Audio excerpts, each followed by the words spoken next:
Bueno, continuando, digamos, con los procesos exógenos, que es lo que veníamos charlando en la clase anterior, lo que vamos a ver ahora son algunos aspectos conceptuales que tienen que ver con la meteorización y la erosión y el transporte, digamos, de las rocas, porque, bueno, al fin y al cabo, digamos, los ambientes en los cuales, en general, ustedes van a trabajar son producto, de alguna manera, de la acumulación, ¿no es cierto?, de sedimentos. Así que, digamos, estos conceptos, digamos, son válidos para entender cómo llegan los sedimentos a donde llegan, y luego entenderemos, digamos, un poquito cómo es que se forman cada uno de esos ambientes en particular. Hay un par de conceptos que pueden llegar a leer frecuentemente. Uno es el de denudación, ¿sí?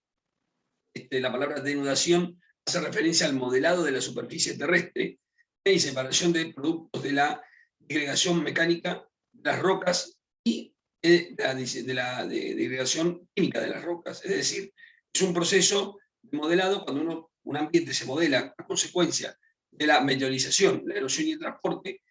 Ese conjunto de procesos, ¿sí?, recibe el nombre de denudación. Por ejemplo, a ver, en el caso de sierras, por tomar un ejemplo cualquiera, pero en el caso de sierras pampeanas, ¿no?, en este momento, ¿sí?, estas son las sierras de Córdoba y San Luis, para que se ubiquen, ¿sí?, en este momento están sometidas a un proceso de denudación. ¿Okay? ¿Por qué? Bueno, porque hay procesos de meteorización, de erosión y de transporte que suelen arrastrar todo ese material, digamos, hacia otras regiones de la cuenca, ¿sí? ¿Eso por qué fue? Bueno, porque tuvo una pequeña reactivación, ¿no?, hace unos 7 u 8 millones de años, que es justamente lo que generó, ¿no es cierto?, el alzamiento de las sierras pampeanas. Sierras pampeanas son rocas muy antiguas, en muchos casos, ¿sí? Los granitos y las granodioritas suelen ser de edad precámbrica, ¿no?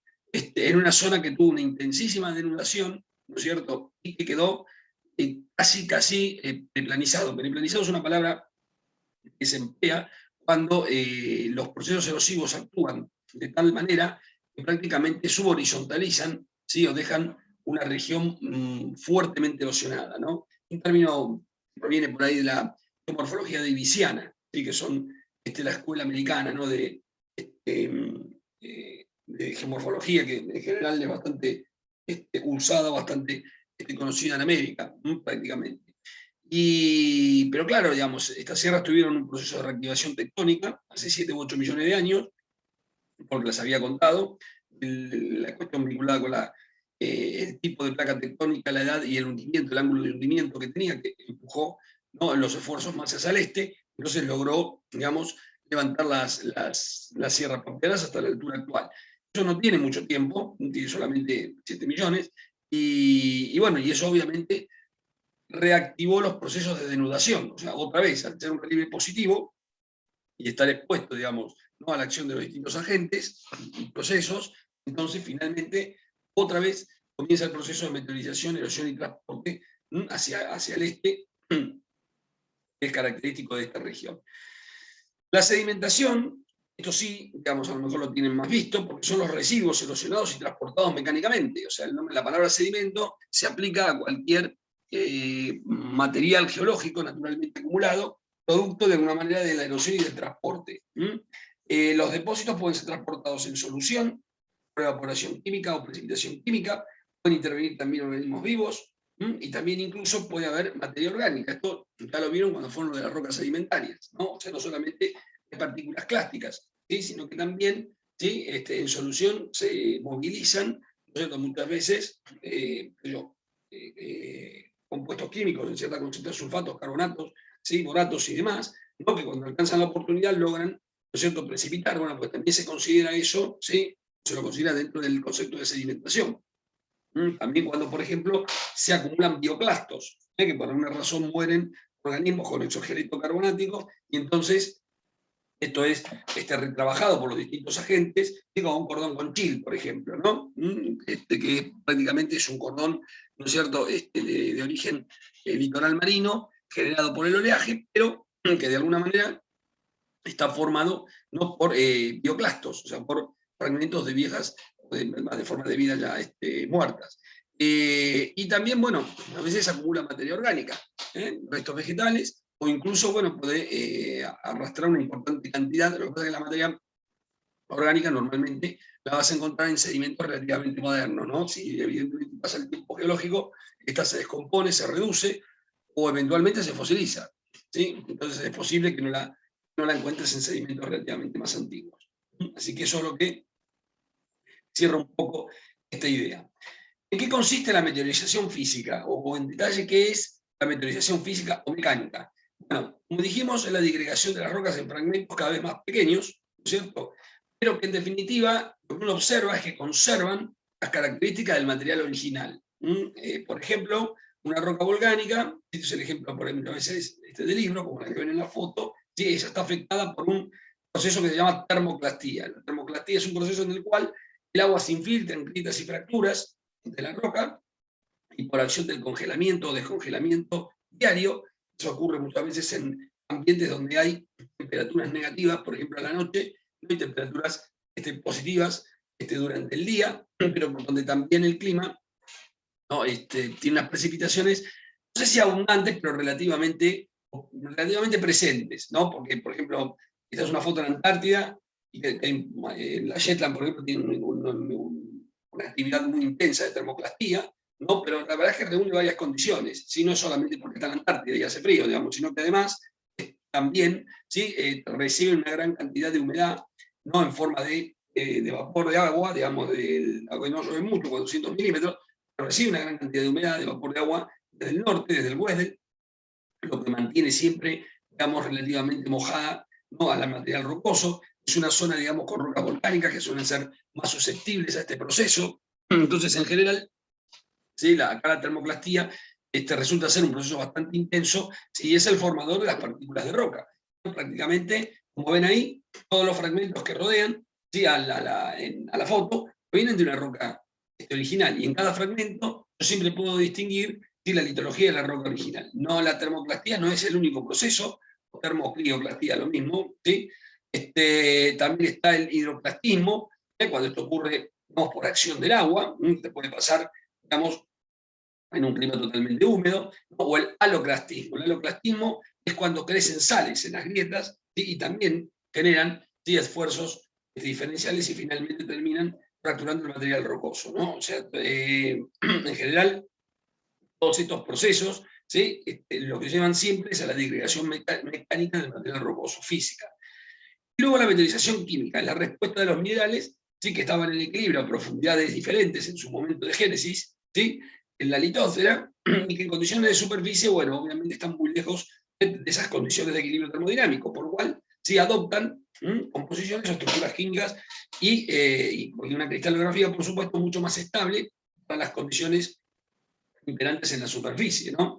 Ahora bien, para esto, ¿no? Obviamente los minerales de alguna manera pueden, bueno, alterarse, por ejemplo, ¿no? Y pasar a ser otros compuestos químicos directamente, por ejemplo, silicatos que se alteran en arcillas, ¿sí? Algunos simplemente se hidratan o incorporan, o deshidratan, ¿no? Incorporan o pierden moléculas de agua.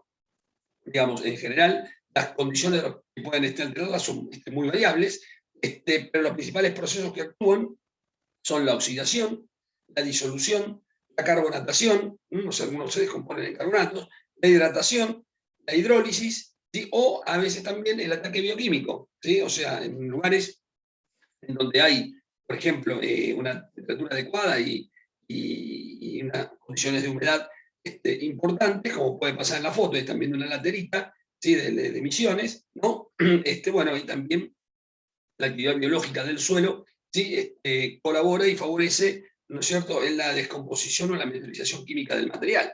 De alguna manera, un suelo podría interpretarse de esa forma, ¿no? De alguna manera el suelo, ¿sí? Es una cubierta meteorizada de la geología original, de alguna manera, dentro de este concepto, ¿no? Por supuesto, ¿sí? El suelo mucho más que eso, pero básicamente, si uno lo quiere interpretar desde la mirada de la geomorfología, ¿sí? El suelo es una cobertura de meteorización, física y química incluso, en ambos casos, ¿sí? Bien. Cuando hablamos de sedimentación, por ahí es importante tener en presente algunos términos que nos ayudan a comprender ¿no es cierto?, un poco la forma en la que se describen las rocas sedimentarias, ¿no? Esto se los comento ahora, ¿sí?, porque por ahí tiene más usanza, digamos, en el sistema exógeno, ¿sí?, que cuando uno está hablando de rocas duras o uno está hablando del ambiente endógeno, ¿no? Porque son términos, bueno, de alguna manera reservados para los procesos de sedimentación. En general, en una roca sedimentaria, ¿sí?, esta puede ser un sedimento sin consolidar, o puede ser una roca ya consolidada. Lo que se reconoce, lo que se suele reconocer como unidad fundamental, típicamente, ¿sí?, es el estrato. Y el estrato se define como una capa de roca con determinadas características litológicas que le son comunes, y que son identificables, y que normalmente suelen asociarse con el mismo proceso geológico. Más allá de que tuvieran distintas interpretaciones sobre ese proceso, ¿sí?, pero por lo menos se reconoce que el proceso es el mismo. El de la foto es un ejemplo, ¿no? Ahí están viendo justamente un estrato, que siempre está definido por un comienzo y un fin, un techo y una base, ¿sí?, es el nombre que se le da. El techo es el límite superior del estrato, la base es el límite inferior del estrato, ¿no?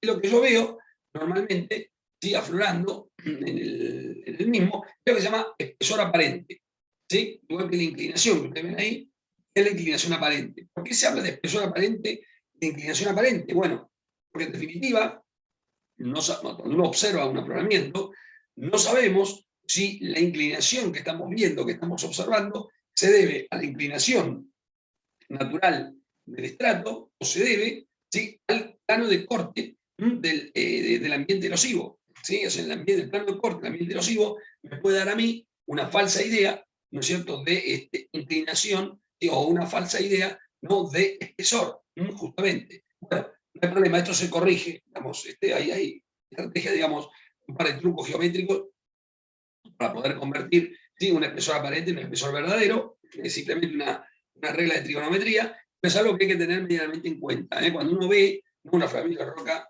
sedimentaria, no está viendo el espesor real, está viendo el espesor aparente. Igual que no está viendo la inclinación real, está viendo la inclinación aparente, ¿sí? Esto hay que tomarlo, normalmente hay que calcularlo a partir de los datos de campo, ¿sí? Se hace, digamos, trigonométricamente, no es nada del otro mundo. Pero bueno, es un dato que uno tiene que tener presente.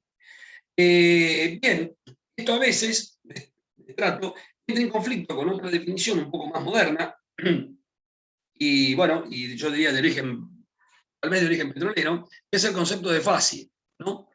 ¿Qué es una facie? Bueno, normalmente es algo un poco más de una escala menor, ¿sí?, que un estrato por lo general, y serían secciones de la roca que poseen características, digamos, muy específicas, lo que permite identificar, digamos, procesos prácticamente muy claramente definidos, muy definidos. A ver, esto, por supuesto, alguien me puede decir, bueno, esto suena un poco, digamos, difícil para mí, como si no soy geólogo, poderlo definir. Además, cuando estoy seguro que estoy con un estrato, cuando estoy seguro que estoy con una facie. Bueno, lógico. Sí, eso tiene una componente de subjetividad interpretativa, a veces relativamente importante, porque también depende de que también expuesta esté la roca, ¿no? Si la roca no te permite ver nada, digamos, o si la exposición del afloramiento no es buena, por supuesto te va a costar mucho más identificar estas cosas.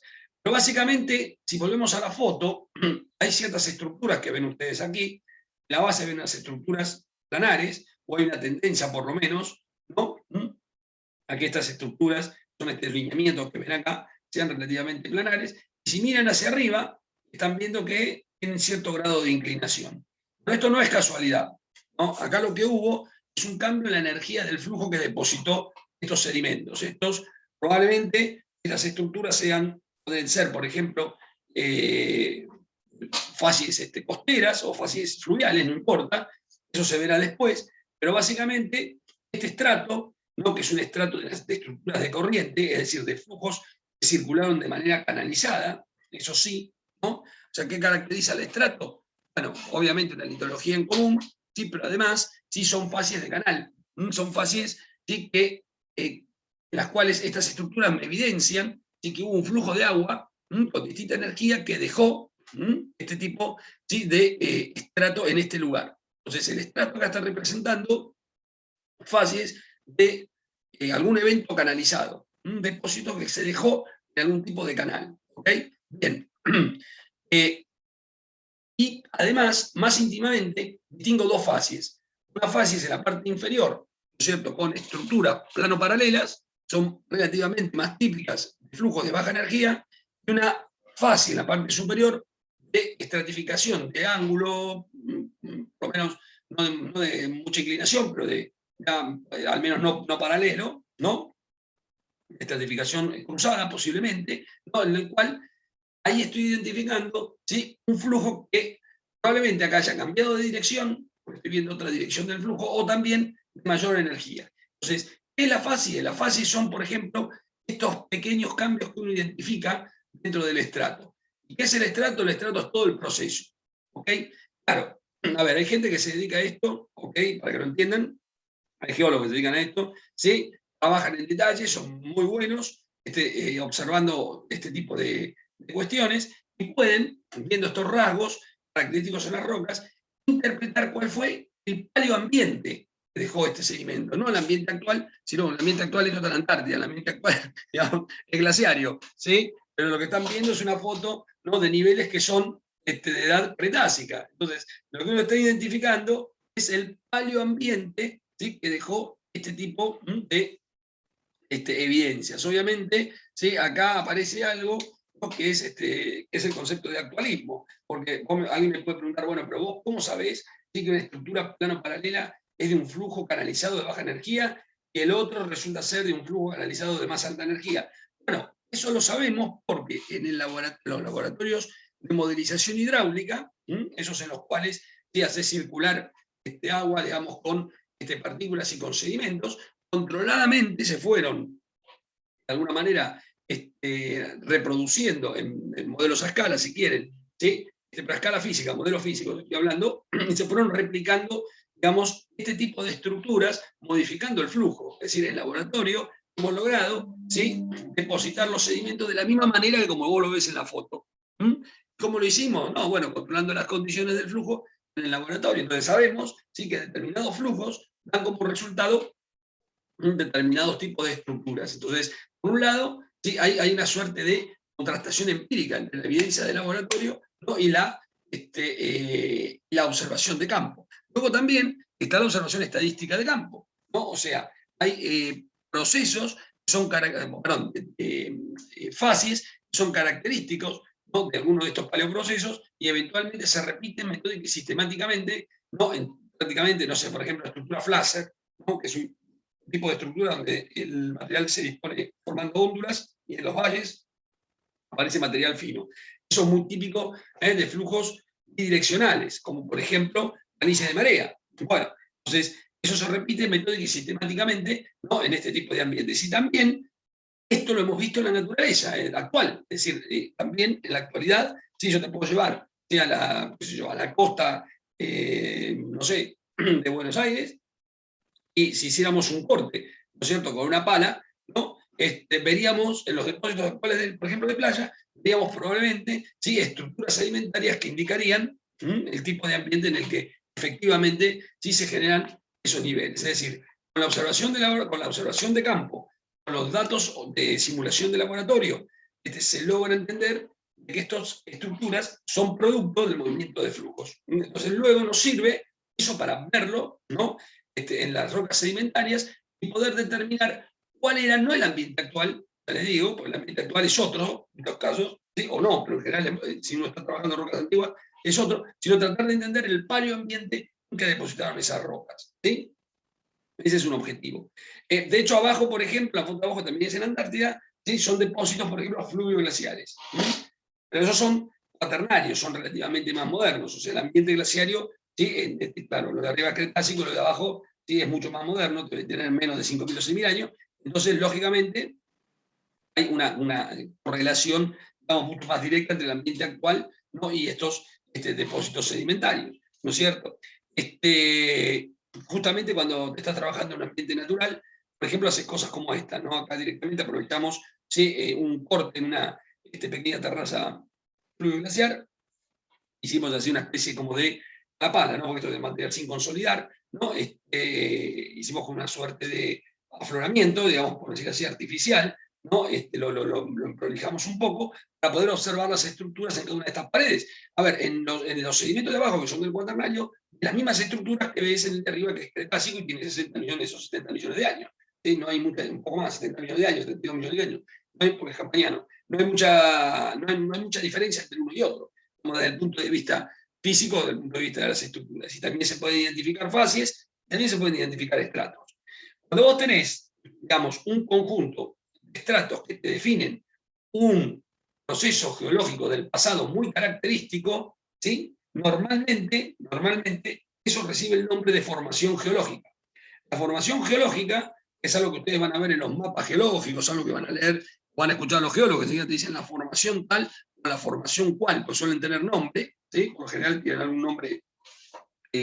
A veces lo ideal o por lo sugerible es que tomen el nombre de la localidad donde se la definió por primera vez, ¿sí? O de la localidad del estratotipo, es decir, el estratotipo es la zona donde yo puedo ver mejor, ¿sí? Un afloramiento. Estas reglas hay que tomarlas entre comillas porque, digamos, son sugerencias del Código Estratigráfico Argentino, no, pero no siempre se cumplen, ¿sí? Incluso hay gente que le gusta mucho, ¿no es cierto?, fabricar, inventarse formaciones y hasta incluso cambiarles el nombre. Bueno, problema de ego tenemos en todas las profesiones. Pero en general, si uno trabaja con esto un poco criteriosamente, ¿sí? Y sigue las sugerencias, ¿no? Que normalmente se hacen desde estas asociaciones, ¿sí? Para uno lo primero que tiene que tratar siempre, cuando te lo encuentres algo nuevo, o un afloramiento que no se haya revisado, o lo que sea, es tratar de ver si ese afloramiento correlaciona, o sea, es parecido a otra formación que ya existe. En muchos casos resulta ser así. O sea, puede ser que encuentres un afloramiento nuevo, ¿no? Puede pasar, pero por lo que fuera, pero de ahí, digamos, a que tengas que definir una formación nueva, ¿sí? Por ahí es un poco, digamos, ya más difícil, ¿no? En general, digamos, se entiende por formación a una unidad lithoestratigráfica cuyas propiedades también litológicas son comunes, pero también tiene una génesis, ¿sí? Comparten la génesis en común. Por ejemplo, la formación Paraná son depósitos marinos de la ingresión, digamos, ocurrida durante el Mioceno. Bueno, entonces todos esos depósitos, ahí vas a encontrar un montón de estratos, por un montón de fases, que definen varios ambientes, ambientes costeros, proximales, ambientes de plataforma, ambientes marinos profundos, ¿no? Y demás, lo podés encontrar representado en toda la unidad formacional, ¿no? Pero se conoce como formación Paraná y es muy característica, ¿no? Incluso tiene una extensión muy grande en el subsuelo de la República Argentina. Digamos, en general, no hay un límite, la verdad, estas cosas lamentablemente no suelen tener definiciones muy claras, ¿no es cierto?, o muy precisas para su identificación. Lo que se pide normalmente es que las formaciones al menos puedan ser representables en un mapa geológico a escala 25.000, porque claro, si no, cada gaucho, digamos, encontraría una discontinuidad, ¿no? Y le pondría un nombre nuevo a las cosas. No crean que no ha ocurrido. El cuaternario adolece mucho de ese problema, por ejemplo. El estudio del cuaternario, justamente, como tiene mucha más, yo creo que tiene más diversidad litológica, ¿no es cierto?, que por ahí en otras edades, porque claro, también está mucho más diseminado, uno cuando encontraban alguna diferencia o usaban un ruido importante, se lo denominaban de manera distinta, ¿no es cierto? Y entonces te encontrabas con nombres de formaciones distintos. A ver, esto incluso pasa en Entre Ríos, ¿no? O sea, del lado enterriano tenemos la formación Salto Chico, a la cual le han propuesto cambiar la formación, el nombre en algún momento, lo cual verdaderamente es un complique, justamente porque alguien dijo que en realidad no existía un estratotipo de esa formación, entonces yo que vi un pozo en no sé dónde le voy a cambiar el nombre, o alguna de estas cosas a veces se convierten en usanza, o a veces no se convierten en usanza, porque lo que define una formación, en realidad en el fondo lo que la define, lo que la pone, digamos, en el escenario de la realidad, son las publicaciones científicas y al final las hojas geológicas, ¿no? Eso la verdad es cierto. Pero bueno, ¿no? Igual nos falta gente que está permanentemente, ¿no? Nombrando, redefiniendo, cambiando, uniendo, ¿sí? Términos formacionales. Bueno, yo qué sé. Pero por ejemplo en Entre Ríos pasa que tanto Salto Chico como la formación Ugajay, un nombre también discutido, ¿no? Pues normalmente hay que respetar el nombre del primer autor, algo que no siempre está muy claro en la bibliografía, ¿no? Eso también es cierto, ¿no? Son correlacionables, o sea, son lo mismo, ¿no? Que la formación Salto en la República Oriental del Uruguay. ¿Sí? Bueno, hace poco había leído un trabajo de Kroeling que en realidad la había correlacionado con Ubajay, ¿no? Pero no importa, Ubajay es más moderna que Salto Chico, pero también son depósitos fluviales. Bueno, en definitiva, como ven, ¿sí? Hay que hacer un esfuerzo a veces de geología para tratar de demostrar que lo que hay en un sitio es igual a lo que hay en otro. Que en mi tesis doctoral, sí, yo tuve que demostrar que el subsuelo enterriano, en el acuífero termal, tenía presente las formaciones Botucatú y Pilamboyá, o sea que eran equivalentes, ¿sí? A estas unidades formacionales que obviamente están en Uruguay y que obviamente tienen estos nombres porque fueron definidas por primera vez por el primer autor, ¿sí? En Brasil, en 1908, digamos, por las que se llaman, por ejemplo, Rivera Tacuarembó, ¿sí? En el lado uruguayo, ¿no? Y bueno, y uno tiene a veces que buscar esa denominación y separarlo, ¿no? De la formación Misiones, que bueno, eso fue una idea estratigráfica de mi padrino, de César Garracino, que lo metió en el año 89, digamos, copiando un poco la idea o el concepto que aplicó Harrington en 1950 en Paraguay. Bueno, ven, o sea, a ver, digamos, este tipo de cosas a veces se pueden complejizar bastante y a veces hay estudios geológicos que intentan, digamos, echar luz en este tipo de correlación. A pesar de las dificultades que puede tener todo esto, o que alguien puede pensar que esto, la verdad, es un nudo godiano, o sea, no entiendo nada, en definitiva no sé cómo los geólogos logran entenderse, la realidad es que los términos formación, sobre todo, ¿no? Suelen ser bastante prácticos, bastante útiles, ¿sí? Y es lo que pone de alguna manera, ¿no? En juicio o en evidencia, o lo que nos ubica a los geólogos, ¿sí? En el escenario espacial de la geología en el territorio. Porque si no, ¿cómo podemos tener una idea de la espacialidad que ocupa la geología en un territorio, ¿no? Por ejemplo, fíjense, el Pleistoceno fluvial, en general, o los depósitos fluviales del Pleistoceno, hasta la actualidad, han tenido distintos nombres, ¿no? Por ejemplo, se llaman Ituzaingó y Salto Chico en Entre Ríos, y eventualmente Ubajay, si lo querés incluir también. Ubajay a veces se la conoce como Formación Palmar, se llama Puelches, del lado santafesino, ¿no? Y bonaerense, y básicamente es el mismo evento, ¿no? Yo podría agarrar y decir, bueno, a ver, dejémonos de jorobar. En definitiva, todo esto es lo mismo, y lo voy a llamar, no sé, Formación Cachirulo, ¿no es cierto? Y bueno, en definitiva, cada uno de estos no son miembros es algo, ¿sí? De menor jerarquía dentro de la formación, ¿no? O son facies, ¿sí? De los mismos eventos. Bueno, sí, ¿no? De alguna forma no hay un criterio, digamos, claramente establecido, ¿sí? Para plantear estos límites. Depende de la usanza y del trabajo de los geólogos. Lo que pasa es que muchas veces, sí, algunos nombres no adquieren, si quieren, una usanza y una representatividad tan alta, ¿sí? Que prácticamente, ¿sí? Conviene, digamos, seguir respetándolos. Por ejemplo, la formación Puelches es un buen ejemplo de eso, ¿no? O sea, la denominación original, ¿sí? Hecha por Doering en 1882 en La Pampa, ¿no?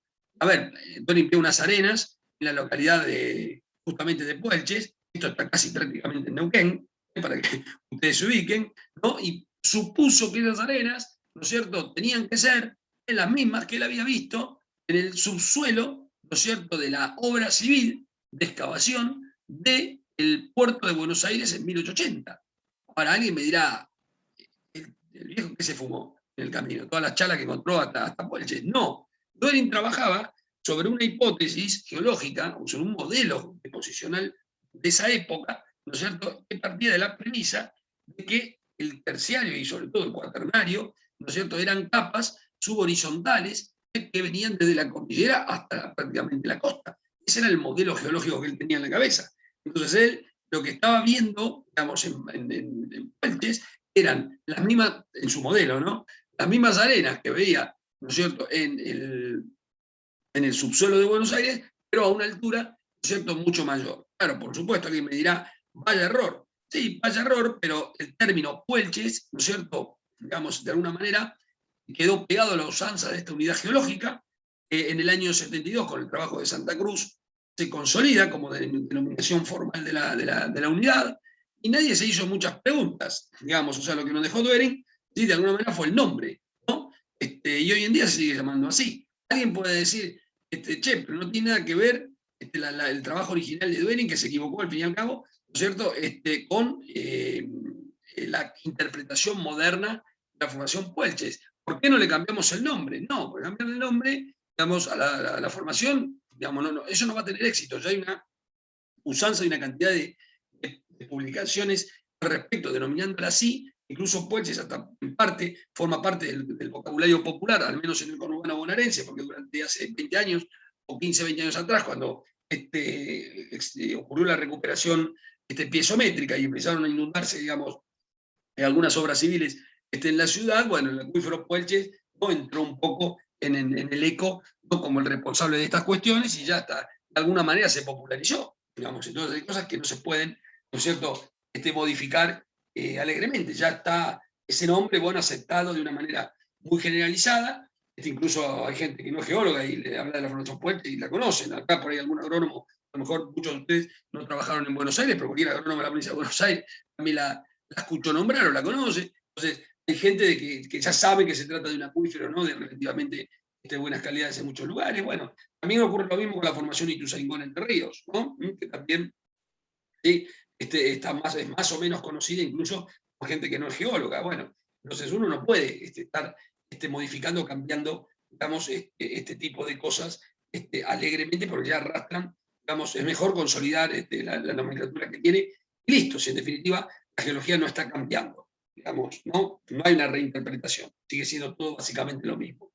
Así que bueno, esto, ¿no?, son términos que tienen que ver con las rocas sedimentarias o con los depósitos sedimentarios, ¿sí?, y que los van a escuchar muy frecuentemente en el vocabulario geológico, ¿sí? Cualquier geólogo te va a hablar de estrato, se está dejando de emplear un poco, digamos, desde el punto de vista práctico. Los geólogos suelen hablar de facies, ¿no es cierto?, y con el conjunto de facies definen miembros o formaciones, eso sí, ¿no? O van a leer, o es muy común que lean que la geología siempre aparece referida a alguna formación, ¿no? Por ahí agarran, o incluso los acuíferos que lean los nombres de las unidades formacionales, pasa exactamente lo mismo. Cuando uno dice, ¿por qué se llama acuífero Salto Chico? Porque está contenido en la formación Salto Chico. Por esa razón. Entonces, en definitiva, ¿sí?, nos sirve, digamos, para tener una suerte de ubicación, digamos, espacial o geoespacial, ¿sí?, de determinados materiales rocosos en la naturaleza, ¿no? Bien. ¿Qué tipo de ambientes, digamos, actúan o están presentes en la actualidad y estuvieron también presentes en el pasado, ¿no es cierto? Y de alguna manera nos pueden dejar evidencias de su existencia, ¿no? Y también nos permite entender cómo funciona en la actualidad. Bueno, miren, tenemos ambientes que están estrictamente vinculados, ¿sí?, a ambientes que son, digamos, si quieren, clásicamente continentales, ¿sí? En ese sentido, ¿no?, tenemos el ambiente eólico, con ese grupo, el ambiente eólico, el ambiente glaciar, ¿sí?, el ambiente fluvial y el ambiente de abanicos aluviales, ¿sí? Y ya vamos a ver básicamente eso de qué se trata. Bien. Luego tenemos ambientes que se consideran transicionales. ¿Transicionales entre qué? Entre el continente y el ambiente marino, ¿no? Estos ambientes transicionales normalmente son los ambientes deltaicos, ¿sí?, los ambientes marinos costeros, los ambientes estuáricos. Bien, y luego ya tenemos directamente, ¿sí?, ambientes que son prácticamente marinos. Son el grande grupo se divide en el ambiente marino de plataforma y el ambiente abisal, o oceánico abisal, ¿no? El ambiente marino de plataforma en general se acepta que es el que se desarrolla a profundidades que normalmente están a menos de 200 metros, ¿sí?, por lo general. ¿No? Alguien podrá decir, bueno, ¿por qué tomamos una profundidad de referencia así?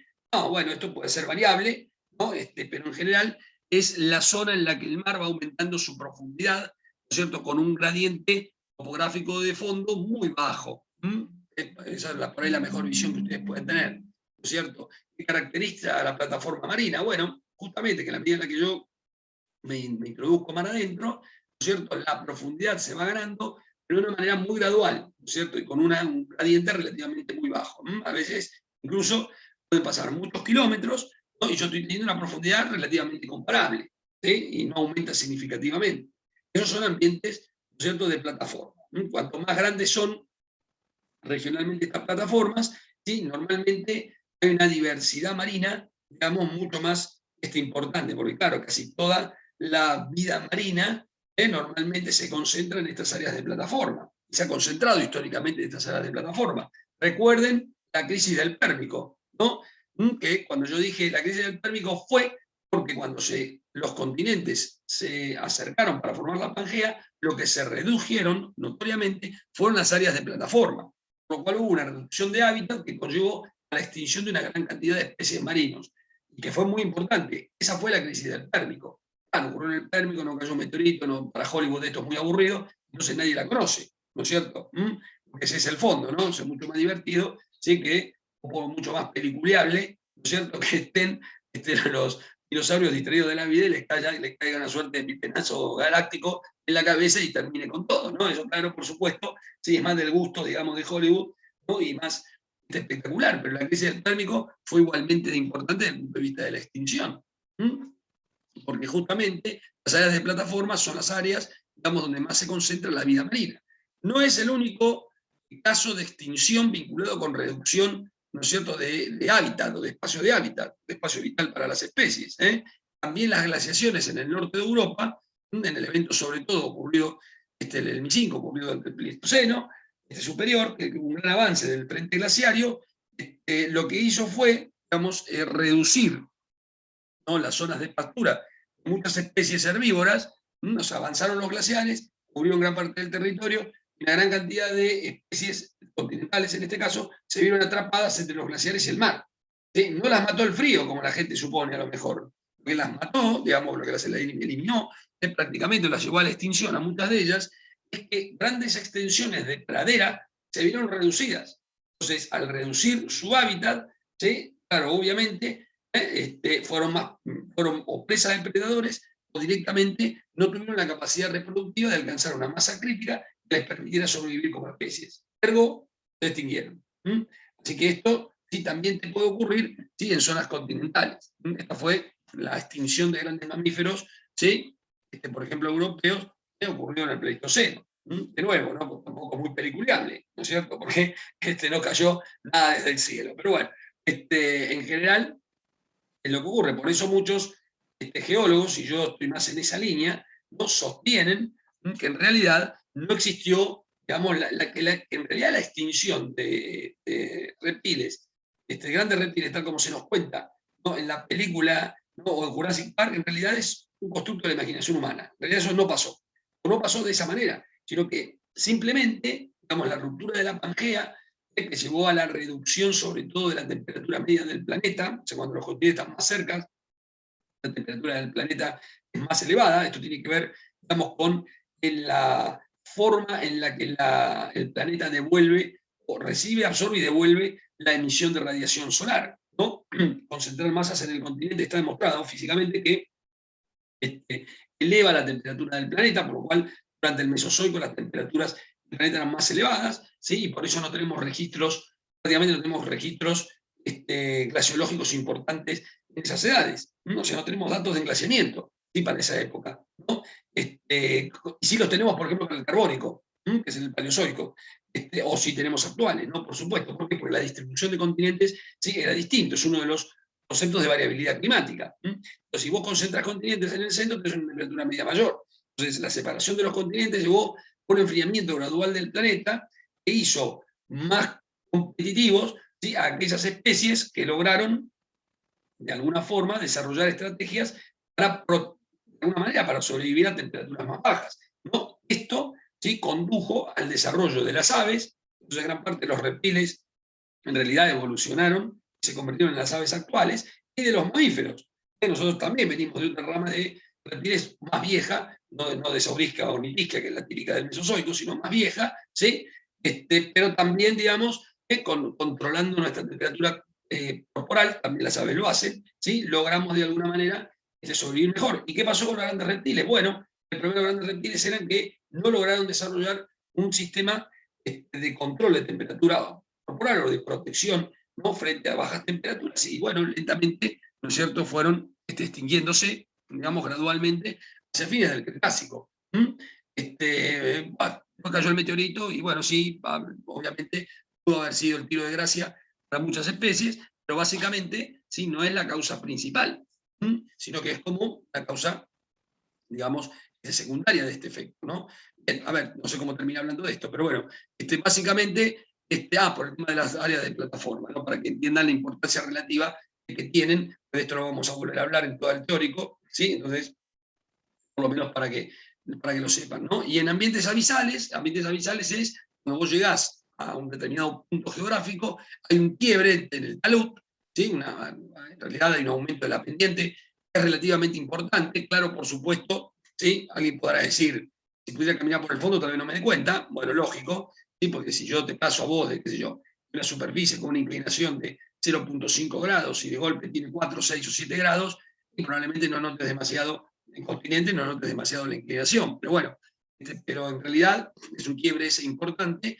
y también, digamos, permite alcanzar ya profundidades que superan los miles de metros o que alcanzan los miles de metros, y a esa profundidad las condiciones de vida ya son muy particulares, son extremófilas, ¿sí? No es que no hay vida, sí la hay, pero normalmente son extremófilas y la densidad, por supuesto, de especies, ¿cierto? Y de vida en esas condiciones es mucho más limitada que en las zonas de plataforma, ¿no? También hay otros tipos de procesos involucrados en estos lugares.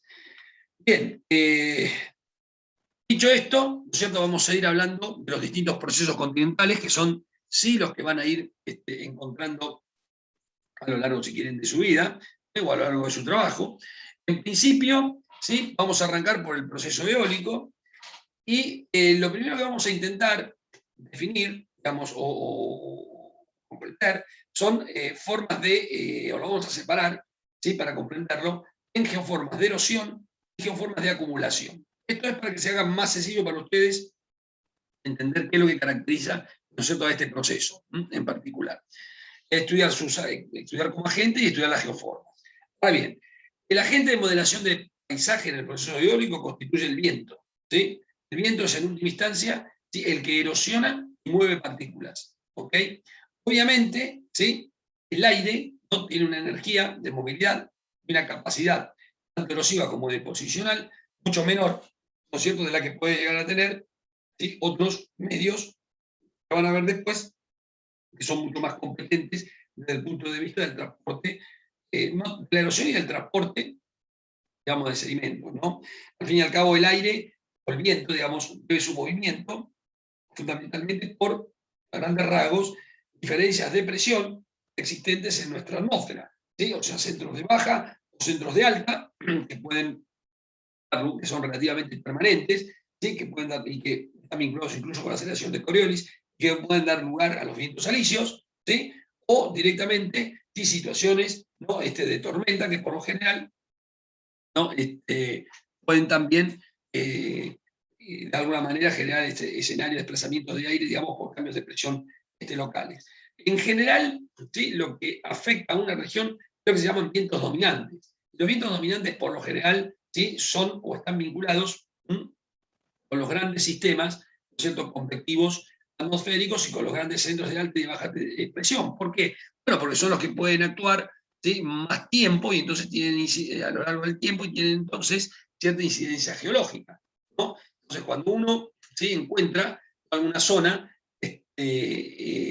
o algún campo eólico, ¿sí?, en general, lo que estás viendo ahí no es el resultado, obviamente que en una tormenta pueden haber cambios o modificaciones, pero en general, el ambiente, en general, no es el resultado de la última tormenta, ni es generado por el viento que sopló la semana pasada, sino que es el producto, ¿no?, de la acción eólica, ¿sí?, de vientos que actúan de forma dominante durante todo el tiempo. O sea que, de alguna forma, esto puede actuar a lo largo de varios cientos o miles de años, y de esa manera lograr acumular material o lograr erosionar. ¿Qué tipo de geoformas distinguimos en un ambiente eólico? Bueno, las formas de erosión más típicas son las cunetas de deflación, los pavimentos, los ventifactos. Si uno encuentra algo de esto, ¿no es cierto?, obviamente, como dijimos antes, si el viento no es el aire y el viento en general no es un medio fluido muy competente, entonces las formas de erosión, yo que puedo encontrar en un ambiente eólico, ¿sí?, tal vez no sean, ¿no?, tan características de ver como puede pasar en otro tipo de procesos, ¿no? Ahora vamos a explicar qué son cada una de ellas. Pero las tres más comunes, ¿sí?, son cunetas de deflación, ¿sí?, sedimentos y ventifactos, ¿no? Son los tres geoformas que uno puede identificar. Argentina tiene muchos ambientes controlados, ¿sí?, justamente por procesos eólicos. Muchos ambientes. En Patagonia es el proceso, por ejemplo, dominante en ese ambiente, en gran medida. ¿Sí? Muy por lejos, por encima de muchos otros, pero no solo en Patagonia.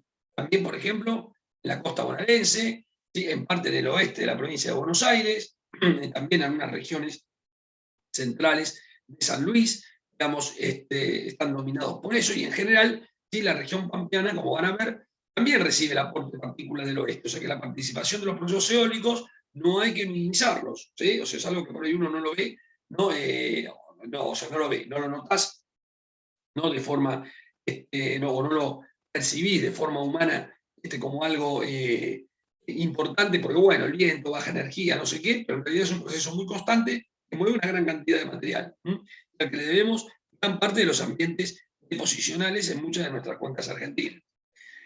¿Qué formas de acumulación, digamos, conocemos? Estas sí son un poco más vistas, ¿no? Porque acá tenemos campos de arena, o médanos, ¿sí?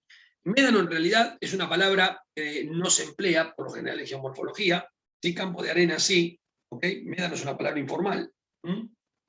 La palabra que se emplea es duna, la duna sí, es una forma de acumulación. Cordón es de dunas, y les, que es otro tipo de depósito muy típico y muy característico en la República Argentina. Así que vamos a ir viendo todas estas cosas, ¿no? A ver, dentro de las formas de erosión, ¿no es cierto?, ¿cómo desgasta el viento? Bueno, el aire en realidad no desgasta nada, digamos, lo que pasa es que el viento lo que hace, digamos, es movilizar, mover partículas en un tamaño, digamos, a veces muy específico, o sea, muy, muy bien seleccionado, claro, porque como tiene muy acotada, la energía, el flujo está muy acotada, entonces el tipo de partículas que mueve tienen un tamaño que anda normalmente entre limo y arena fina, muy fina, y anda siempre, digamos, con una moda, ¿sí?, muy característica, ¿sí?, en esos rangos granulométricos, ¿no? Entonces, es como el proceso de arenado que alguna vez vio, digamos, que se hace, por ejemplo, en cualquier taller, ¿no? ¿Viste cuando mandás algo, que es, por ejemplo, un objeto de metal, y para sacar el óxido, para dejarlo brilloso, ¿sí?, lo arenás? ¿Qué haces?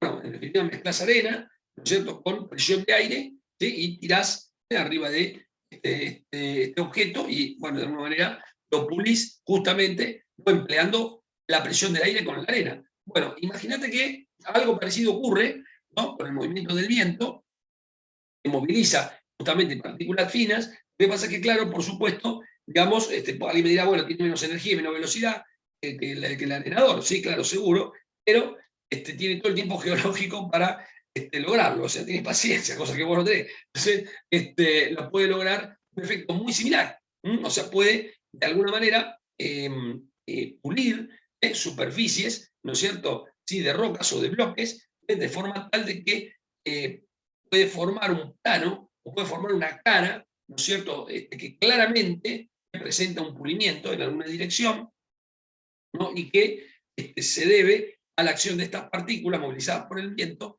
que erosionan de alguna manera, ¿no?, a las rocas en sí.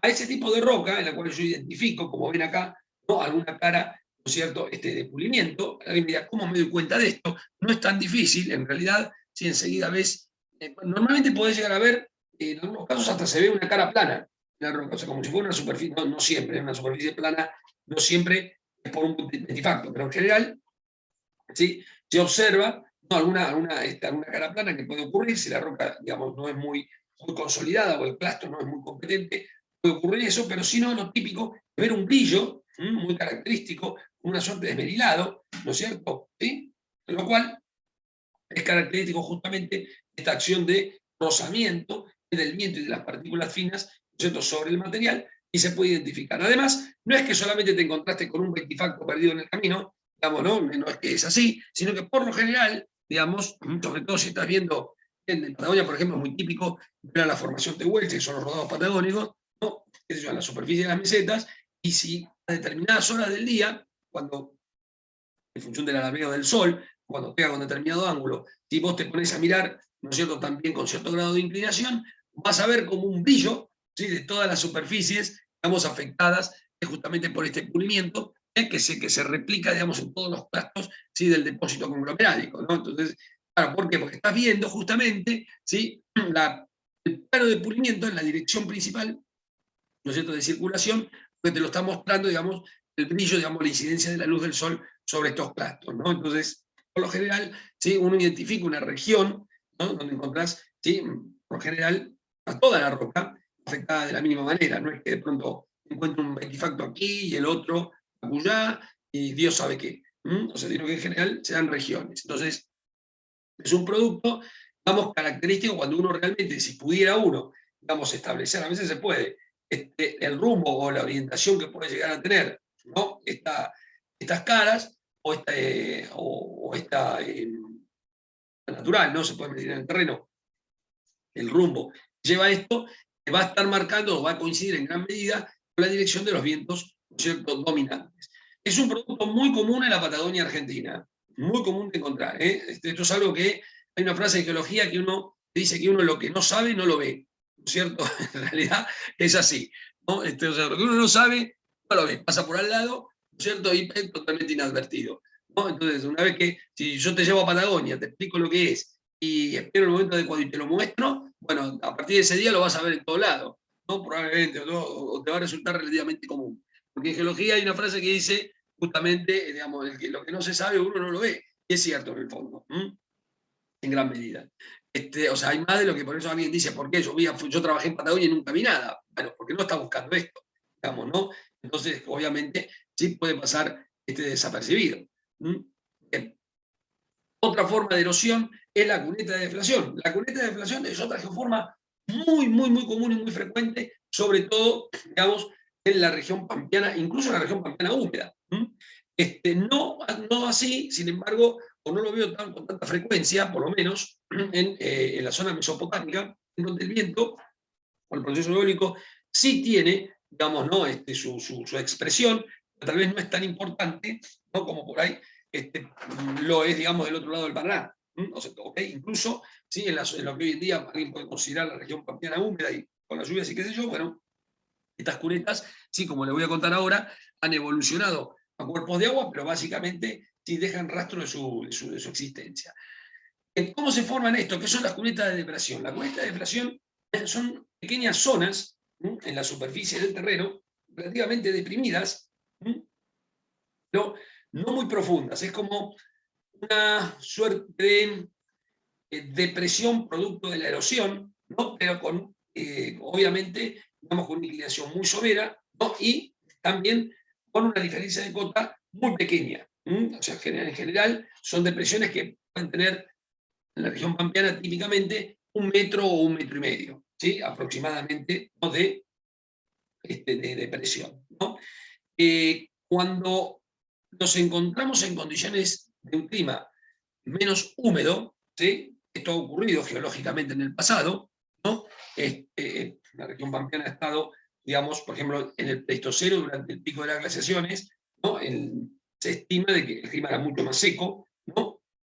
Y el área, por ejemplo, del norte de la provincia de Buenos Aires, ¿sí?, tenía prácticamente, o se calcula que podía haber tenido unos 600 milímetros de precipitaciones, aproximadamente, ¿no? Hoy en día llueven 1000. Imagínense que Entre Ríos no iría muy distinto de eso, lloverían 700. ¿Sí? O sea que en general, ¿sí?, esta región era una región, digamos, más bien semiárida, ¿no?, más que lo que es hoy, que es subhúmeda, ¿no? Porque llueven entre 1000 y básicamente 1100, ¿no es cierto? Bueno, en esa época teníamos mucho menos precipitaciones, obviamente el clima era mucho más seco, y el ambiente eólico en general no tenía, digamos, mucha más importancia cuantitativa como proceso moderador del paisaje del que tenía, digamos, del que a lo mejor tiene hoy en día. Entonces, en general, ¿no es cierto?, estos procesos de erosión sobre los sedimentos, o sea, esto suele, además también la verdad es que el LES, o sea, la litología del limo, que compone el LES pampeano, muy extendido en toda la República Argentina, incluso en Entre Ríos, ¿sí?, el término formacional de la provincia es la formación Tesanos Pintos, y ese es el equivalente, ¿no es cierto?, al LES en el resto, en Buenos Aires, Santa Fe y en el resto de la Argentina. que tiene otro nombre, ¿no? Por lo general, bueno, los sedimentos pampeanos tienen muchos nombres, en varios lugares tiene una denominación formacional muy diversa, habría que también arreglar un poco eso. En algunos casos es justificada, en otros no tanto, la verdad, digamos, ¿no? Y muchas veces da la sensación de que se ha nombrado 3 veces lo mismo, y probablemente haya sido así. Pero, pero bueno, volviendo otra vez a esto, sí, ese tipo de litología es más susceptible, ¿no? A esto, porque claro, lógicamente, un depósito de limo o de arena muy fina, pero sobre todo de limos, sí, ofrece, digamos, mejores condiciones o mejores ventajas, sí, a la erosión eólica que material más grueso. Muy raro ver esto en una grava, ¿no? O sea, un depósito gravoso, digamos, obviamente, ¿sí? Probablemente no lo pueda observar. O lo puedo observar en algún lugar donde esos depósitos tengan material fino, ¿no? Eso también puede ser, ¿no? Porque a veces también en Patagonia, muchas veces, ¿sí? Se observa incluso sobre la formación de vueltas, claro, la formación de vueltas en algún lugar sí puede acumular a lo mejor algo de material fino por la propia dinámica de la génesis fluido-glaciar que la produjo, que eventualmente a lo mejor después puede estar, digamos, siendo erosionada, ¿no? Por el viento. Bueno, eso también puede pasar. En términos generales, ¿sí? Estas cunetas se forman porque el viento genera vórtices, es decir, los vórtices serían, como, para que lo entiendan así, pequeños tornados, ¿sí? Por decirlo de alguna manera, ¿sí?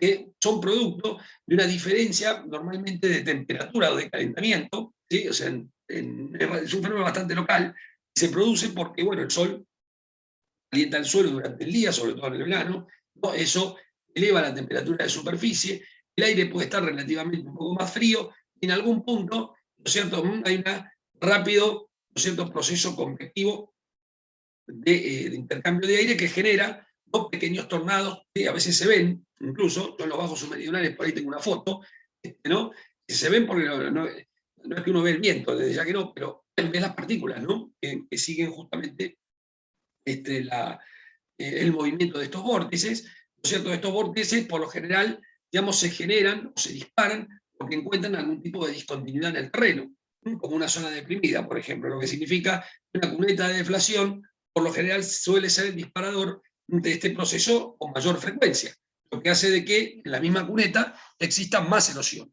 En definitiva, con el correr del tiempo termino teniendo una zona, ¿sí?, deprimida, con muy poco ángulo, ¿no? Por lo general como si fuera una palangana, que a lo mejor si uno lo viera geométricamente puede tener 1 metro, 1,5 metros, la zona más profunda como mucho, con respecto, digamos, a los bordes de la misma. Si el clima es seco, ¿sí?, pues bueno, uno no va a observar demasiado cambio, digamos, y probablemente en el terreno esto te pase desapercibido. O sea, para verlo esto, sí tendrías que verlo en fotos aéreas, ¿no? O como realmente se identifica, como ven acá, ¿no? Porque en el terreno a veces no es muy fácil de ver.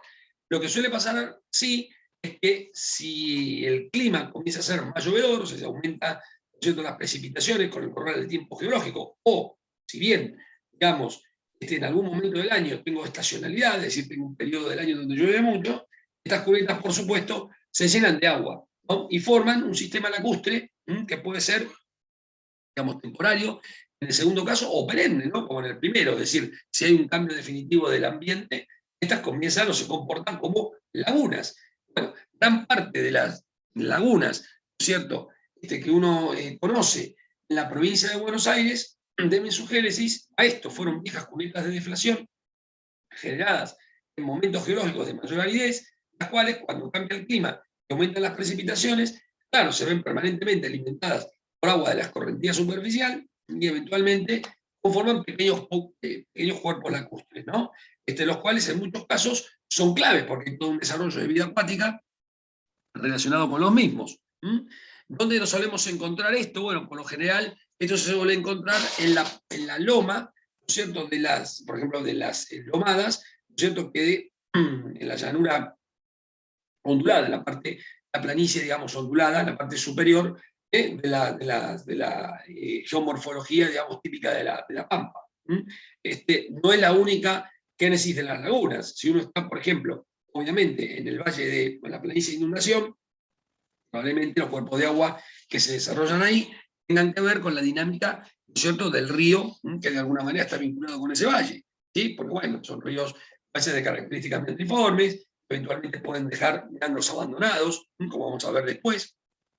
O sea, en ese caso, la génesis de la laguna puede ser diferente, pero a veces, si vos te encontrás, digamos, justamente, ¿no?, en la divisoria de aguas, o arriba en la loma alta, como dicen los gauchos, ¿no? Mirando el paisaje, y decís, pucha, acá hay lagunas. ¿No? Ahora, las lagunas de acá, ¿cómo se formaron? Digamos, ¿por qué están acá? Bueno, tienen otro origen. El origen que tienen justamente es el de las cunetas de deflación. ¿Sí? La deflación es un fenómeno bastante importante, ¿no?, sobre todo en Patagonia. Algunos autores aluden que los grandes bajos de la Argentina son producto de un intenso proceso de deflación a lo largo del tiempo geológico. Es decir, hay una teoría geomorfológica que sostiene que lugares como, por ejemplo, ¿sí?, el Bajo del Gualicho, o este otro por ahí que es más conocido, tiene 120 metros de profundidad, por debajo del nivel del mar, que no puedo acordar ahora, que está en el norte de Río Negro, que ya me voy a acordar, tienen justamente, pertenecen su origen a la combinación de un gran proceso, ¿no es cierto?, de deflación, que generó, digamos, una movilización de material fino relativamente muy importante. Bueno, no sé, es una hipótesis geomorfológica, a veces por ahí a uno le cuesta, incluso como geólogo, imaginarse que algo como, no sé, el Bajo del Gualicho, ¿no?, que es muy grande, ¿sí?, en extensión regional, ¿no?, y que tiene una diferencia, digamos, muy importante, dado que uno ahí baja, vos bajás hasta la cota de 120 metros por debajo del nivel del mar, ¿sí?, cuando vos entras en él, cuesta pensar, ¿no?, que todo ese material se fue, digamos, por acción eólica. No estoy poniendo en tela de juicio, no soy geomorfólogo, pero la verdad, sí, es una escala continental que uno tal vez le cueste, incluso como geólogo, ¿no?, asimilar la interpretación. Pero bueno, esto es terreno de discusión entre geomorfólogos. De todas maneras, sí es cierto, a lo mejor probablemente han coexistido para mí varios procesos, ¿sí?, donde el eólico puede haber sido muy importante, no lo discuto, pero me da la sensación de que algo como eso no es producto de una sola causa, o difícilmente, ¿cierto?, puede ser producto de una sola causa, ¿no?, sino que debe haber otras que converjan también allí. Pero de todas maneras, lo importante es que puede llegar a dar, digamos, como resultado de estructuras de erosión muy significativas. Si nadie nunca cruzó con el auto, hay una ruta que la cruza de punta a punta, creo que la 22, me parece, no me acuerdo, sí, el Bajo del Gualicho, ¿no es cierto?, para el que lo cruce alguna vez, prácticamente vos ni te das cuenta, ¿sí? O sea, la única manera de poder, yo llevaba el altímetro, digamos, prendido, ¿sí?, lo calibré antes de cruzar con el auto, y sí, efectivamente, vamos uno con la ruta, te vas a ponerte 120 metros debajo del nivel del mar, y volvés a subir de vuelta, es algo muy curioso, ¿no? Para vos realmente no percatás nada de eso, para vos simplemente es una ruta recta, ¿no?, de la Patagonia, que va de una punta a la otra y no hay nada en el medio, ¿no? De pronto, todo típico paisaje patagónico, pero bueno, en general, digamos, sí es una sensación muy rara cuando vos ves los datos de los instrumentos, sí, la verdad te sorprende, ¿no? Porque, digamos, no es poco. Pero bueno, en general, más allá de estas cuestiones particulares, sí, las cunetas de deflación es muy frecuente, es muy probable que en Entre Ríos muchos cuerpos de agua también, en alguna zona, sobre todo en la zona de la formación de Sanos Pintos, que es en el sudeste de la provincia, ¿no es cierto?, encontremos cuerpos de agua que a lo mejor también han tenido, de alguna manera, esta génesis, ¿no es cierto?, tan característica. Otra zona, otra geoforma de erosión, ¿sí?, eólica importante, es lo que se conoce con el nombre de pedimento. Sí, bueno, pedimento es todo un tema porque, a ver, en principio no es algo sencillo de identificar, ¿no? Segundo, hay distintas génesis, digamos, que reciben el nombre de pedimento, ¿no? ¿Por qué? Porque el pedimento está definido de una manera muy particular. Por lo general, ¿no es cierto?, un pedimento es una superficie, ¿no?, en la cual vos tenés un estrato más viejo abajo y un estrato más nuevo arriba, y de alguna manera el material más nuevo de arriba, ¿sí?, ha sido erosionado muy intensamente, ¿sí?, de manera tal de que expone la roca que se encuentra por debajo, con cierto grado de inclinación, ¿no? Es como una suerte de erosión sobre materiales más nuevos, por lo general, digamos, esto ocurre en las zonas pedemontanas cordilleranas, ¿no es cierto?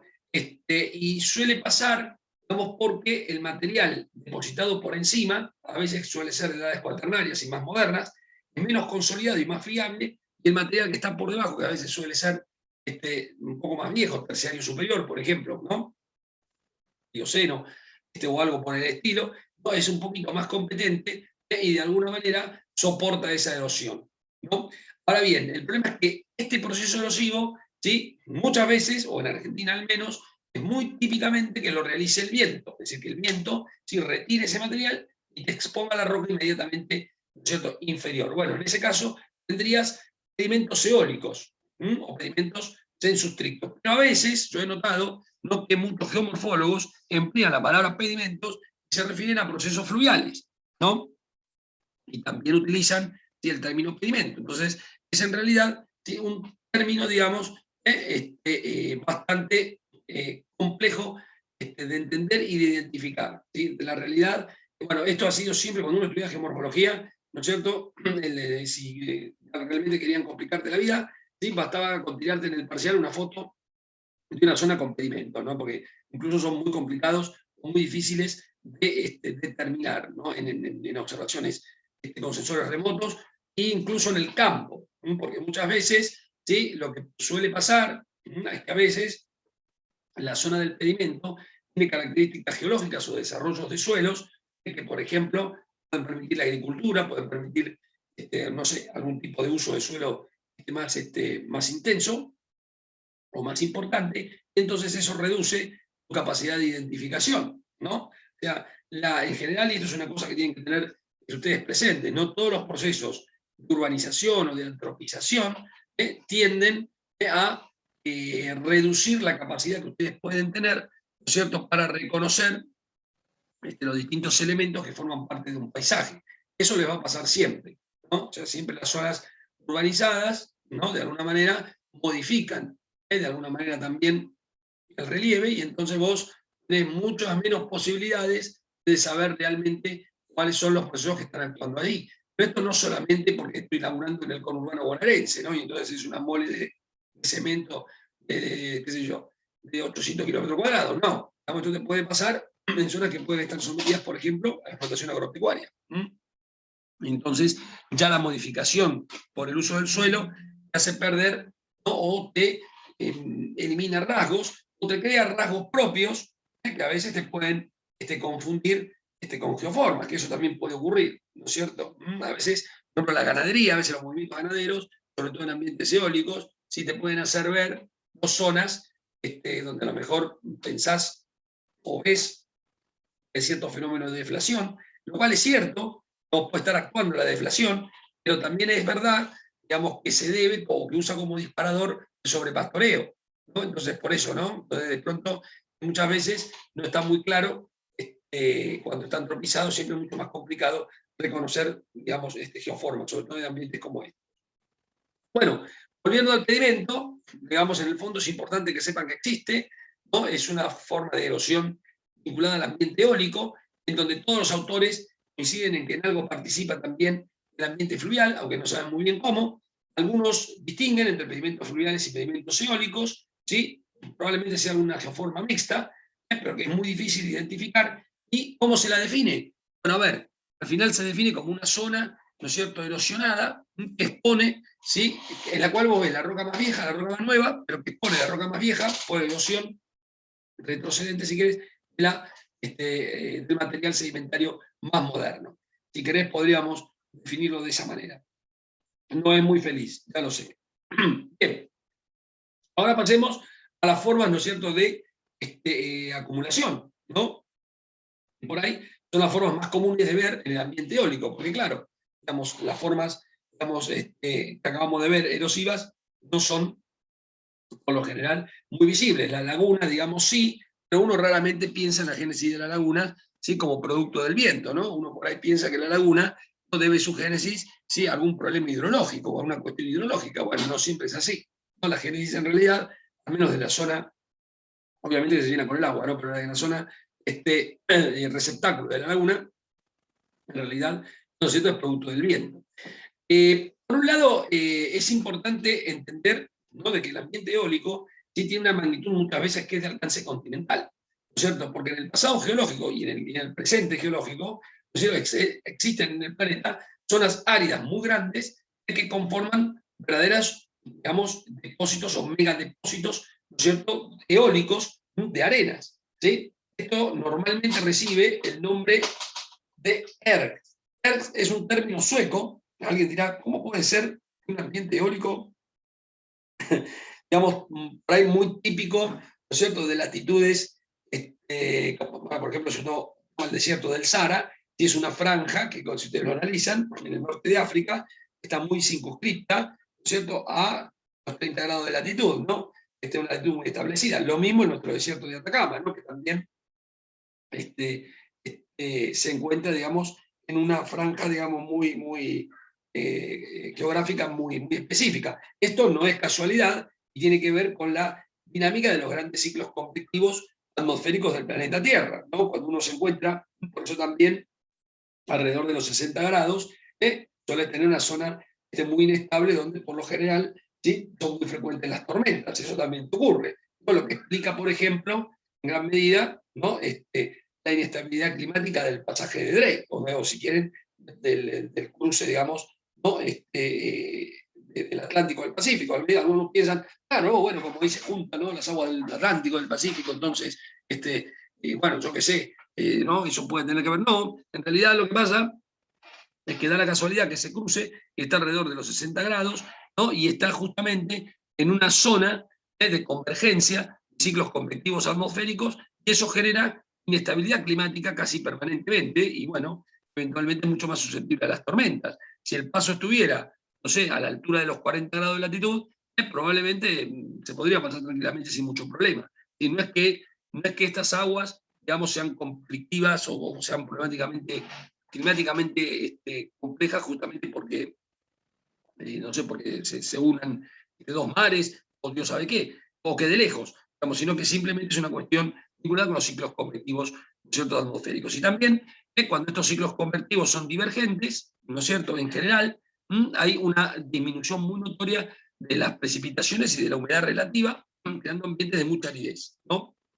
Esto, por supuesto, en la actualidad, ¿no es cierto?, sí, estos se conocen en gran medida, toda la franja del desierto del norte de África, el desierto de Atacama, ¿no es cierto?, en América del Sur, ¿no? Y tenés otros, también en Asia, digamos, ubicados en distintos lugares, a latitudes relativamente comparables, ¿no?, que justamente, ¿sí?, reflejan, ¿sí?, una zona en donde los vientos, por lo general, sí suelen mover el material particulado, ¿no? ¿Por qué lo mueve el viento y no lo mueven otros agentes? Bueno, porque no están presentes en realidad. O sea, si no está el agua presente, no hay forma de que exista un retrabajo fluvial, ¿no es cierto? Si son zonas relativamente de bajo relieve, o sea, a ver, no son zonas de montaña, no están vinculadas a cordones montañosos, los procesos de remoción en masa tampoco tendrán, ¿no es cierto?, demasiada incidencia en estos lugares. Entonces, finalmente, el viento termina siendo el medio más competente, ¿no?, para erosionar y movilizar partículas. Entonces, estos grandes depósitos eólicos reciben el nombre de ERG, que es un término, digamos, sueco, porque el que lo estudió fue un sueco, ¿sí? No sé, esa es la razón, y los primeros papers son de geomorfólogos suecos que trabajaban en el norte de África. No sé por qué, supongo que porque les gustaría el ambiente o estarían cansados del frío, pero la cuestión, ¿sí?, es que estos términos se tomaron en este nombre y son grandes extensiones, ¿no?, desérticas que pueden ocupar más de 500.000 kilómetros cuadrados, ¿no? Y el espesor acumulado de sedimentos eólicos puede alcanzar, digamos, en la centena de metros. En general, ¿no?, esto es una combinación de campos de duna, sedimentos eólicos, ¿no?, con lo cual puede dar como resultado, ¿sí?, verdaderas áreas continentales cubiertas, digamos, muy extensas, ¿sí?, cubiertas con este tipo de geoformas. Ahora bien, esto, digamos, es una mega escala. Hay evidencias incluso, ¿sí?, en el registro geológico del pasado. Como curiosidad, ¿sí?, la formación Botucatú, que es la principal productora del acuífero termal de Entre Ríos, son depósitos eólicos, lo que se llamó el paleodesierto del Botucatú, se llama normalmente paleodesierto del Botucatú, una suerte de zona, ¿sí?, también, digamos, muy árida, que en el pasado, probablemente por la edad de la formación, en el Jurásico Medio, ¿no es cierto? Jurásico inferior, Jurásico medio, en esos tiempos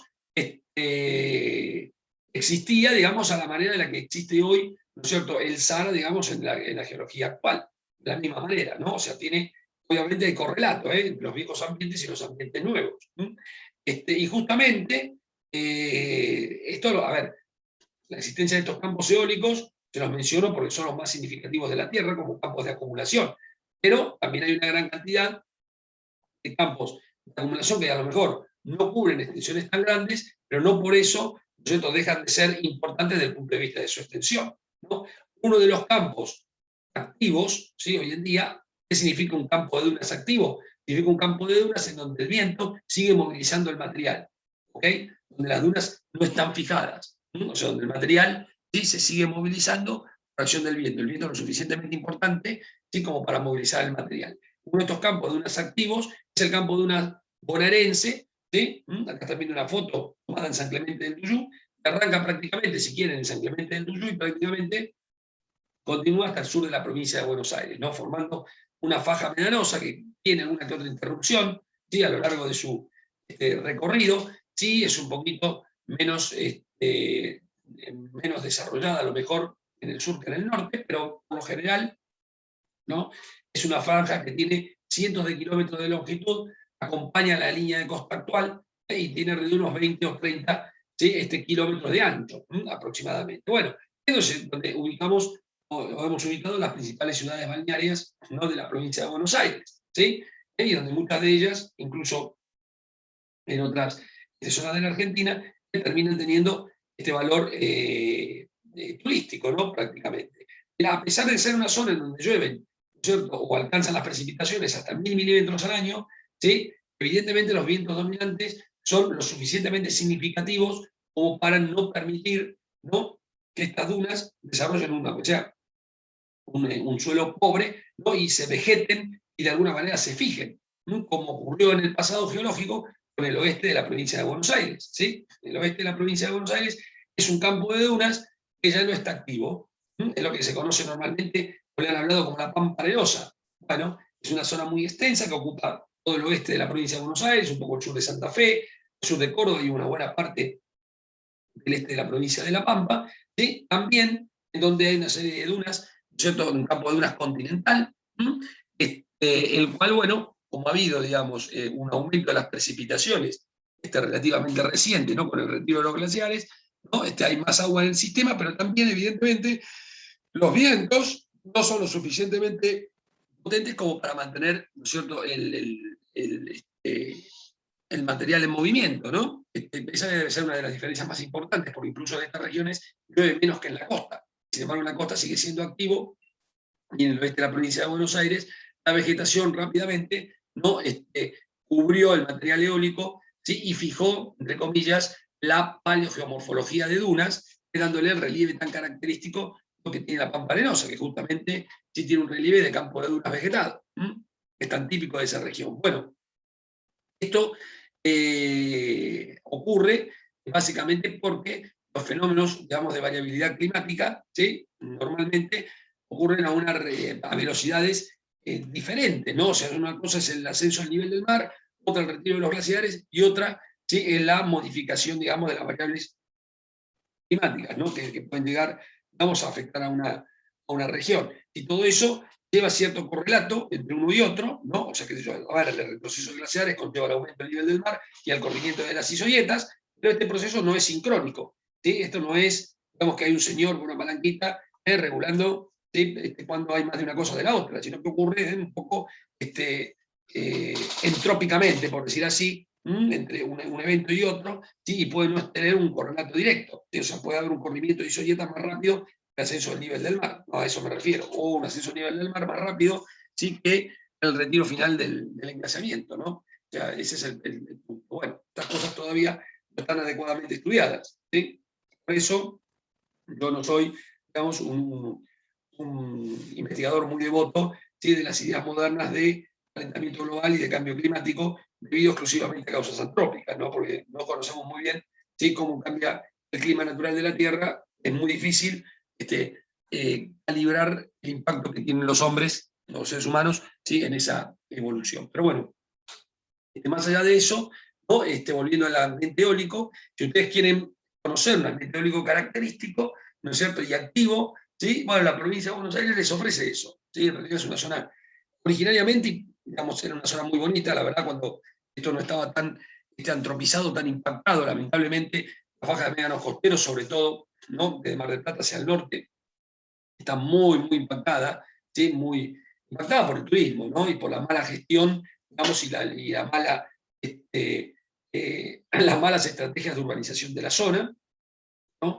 Pero bueno, yo tengo que algunas fotos que ya son viejas, ¿no? Porque tienen casi 10, 12 años, ¿sí? Pero de alguna manera, muchas de las fotos estas, no sé, habría que ir a mirar, a ver si realmente en el mismo lugar se pueden sacar las mismas fotos. Estoy casi seguro que no. Yo hace 20 años hice un recorrido, ¿no es cierto?, al sur de Gesell, por ejemplo, donde el ambiente estaba mucho más prístino y la verdad era muy bonito, ¿sí? Y fui hace un par de años atrás y bueno, nada, era una decepción total. Qué sé yo, conocí Villa Gazebo, y como con los cuatriciclos la gente destruye prácticamente los ambientes de duna. La verdad que en un lugar en donde se supone que es una reserva provincial, muy triste, ¿no? Muy argento todo, ¿qué va a ser? Pero bueno, pero es una zona, digamos, con una diversidad, ¿no?, de geoformas de acumulación eólica muy grande y muy interesante. Y además, lloviendo justamente 1.000 milímetros, ¿sí? Y esto lo digo, después lo vamos a retomar cuando veamos algo de hidrogeología, en estos ambientes, ¿sí? Es muy típica la presencia de acuíferos, normalmente de muy buena calidad, con aguas de muy buena calidad, de muy buen rendimiento. Y de hecho, en condiciones naturales, la recarga es tan importante que hasta la icuña de agua dulce ingresa, digamos, en el ambiente marino. ¿Sí? O sea, el agua tiende a flotar por densidad en el acuífero, a ponerse como una lente de agua dulce en la parte superior, por arriba del agua salada, ¿sí? Y empuja y desplaza al agua salada hacia el mar, no por la presión, la carga hidráulica muy grande, porque la recarga, ¿cierto?, es relativamente importante, y la verdad es que está en una zona muy extensa con acuíferos en dunas muy productivos y con agua de muy buena calidad, ¿no? Que también supimos arruinar, ¿eh? También supimos arruinar, ¿no? Hoy en día a veces casi es un contrasentido que estemos mandando con un acueducto agua a las ciudades costeras. Pero bueno, digamos, en realidad son ambientes, digamos, una riqueza geológica y con un valor ambiental muy, muy alto, pero también son ambientes frágiles, que requieren de, de un raciocinio, digamos, ¿no?, para lograr su urbanización o su habitabilidad, muy, muy importante. En esos ambientes, la geoforma típica, ¿no?, de depositación, ¿sí?, es la duna, ¿sí? La duna es un promontorio, ¿no es cierto?, elevado prácticamente, una forma muy característica, ¿no es cierto?, que muestra, digamos, una doble, si querés, una doble pendiente, una pendiente más tendida, ¿sí?, hacia la cara de Barlovento, a ver si lo digo bien, ¿sí?, y una pendiente un poco más acusada hacia la cara de Sotavento, ¿no? Lo cual la caracteriza y la hace muy identificable. Todo el mundo, ¿sí?, prácticamente, aunque no sepa nada de geología, si te hablan de una duna, la conoces, ¿no? Por supuesto, digamos, habrás visto dunas incluso en Entre Ríos, lo cual no tiene nada de raro. Entre Ríos, en varios lugares, hay campos de acumulación eólica, ¿sí? ¿Por qué? Bueno, porque en principio algo que hay que entender es que muchas veces el ambiente eólico no tiene la suficiente competencia, la suficiente energía para movilizar partículas del tamaño arena, dado que la duna es una geoforma típica de partículas tamaño arena. Y no solo arena, sino arenas que en general van entre muy fino, ¿sí?, a como mucho mediana, ¿sí? Pero en general tiene la moda en arena fina, ¿sí?, por lo general, ¿no? Y no suele movilizar ese material por zonas muy extensas, sino no es que lo mueve, digamos, o raramente lo puede mover muy lejos del propio campo de dunas, ¿no? Lo que sí se mueve muchos kilómetros son los limos, como vamos a ver después en los campos del este, pero no, digamos, las dunas que en general sí suelen estar más limitadas a los campos de dunas, ¿no?, justamente por la competencia energética de este medio.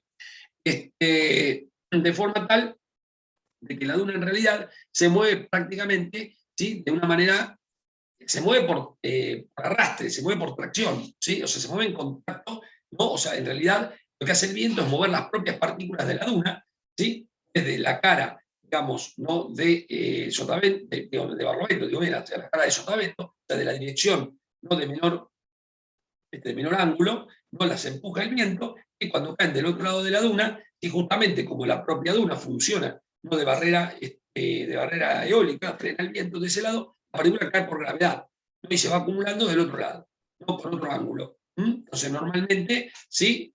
Es como sacar partículas de una punta para ponerlas adelante, ¿no? Voy sacando partículas de una punta para ponerlas adelante. Entonces, voy logrando, ¿no? el movimiento traslacional de la duna de esa manera, ¿no? Esa sería una duna activa, por supuesto. Si la duna encuentra un obstáculo geológico o eventualmente la vegetación empieza a ser muy intensa, pues empieza a ser más competente que este movimiento de partículas, termina fijando, digamos, de alguna manera la duna. O sea, si esto ocurre permanentemente, va a ser muy difícil que la vegetación pueda arraigar, pero si en definitiva esto ocurre a lo mejor en cierta época del año, ¿no es cierto? O con muy baja intensidad, ¿no? Bueno, entonces sí la vegetación tiene oportunidades y como comprenderán en una zona, sobre todo en la que llueve 1000 milímetros, prácticamente va a ser absolutamente vegetadas. Entonces, este fenómeno, este hecho, ¿no? de que las partículas del tamaño de arena no son movilizadas, digamos, en forma en suspensión en el aire, sino en forma atractiva, hace que muchas veces los ambientes eólicos retrabajen sedimentos, digamos, que pueden tener otro origen. Esto es lo que frecuentemente pasa con los pequeños campos eólicos en Mesopotamia y en la provincia de Entre Ríos en particular.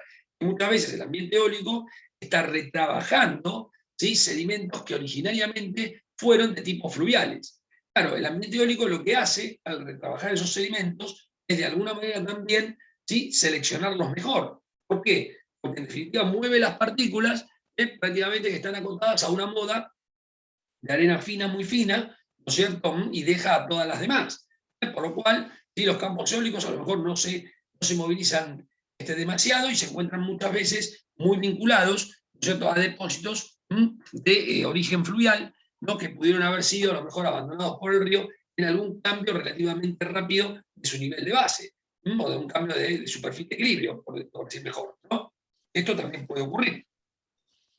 Así que bueno, por eso la localidad de Médanos, por ejemplo, ¿no es cierto?, en la provincia, y si vos observás dónde se encuentra como, da la sensación, ¿sí?, que estaría siguiendo alguna suerte, no estoy seguro de esto, pero bueno, pero parecería que está siguiendo alguna vieja línea de paleocosta, a lo mejor alguna costa que pudo haber sido estuárica, o que pudo haber sido marina, puede ser, pero en general acompaña, digamos, ¿no? esa orientación. Hoy en día no. Hoy en día vos vas ahí, no ves nada de esto, por supuesto. No está el ambiente eólico, no está nada. Están solamente los sedimentos originales retrabajados, ¿no? por el viento.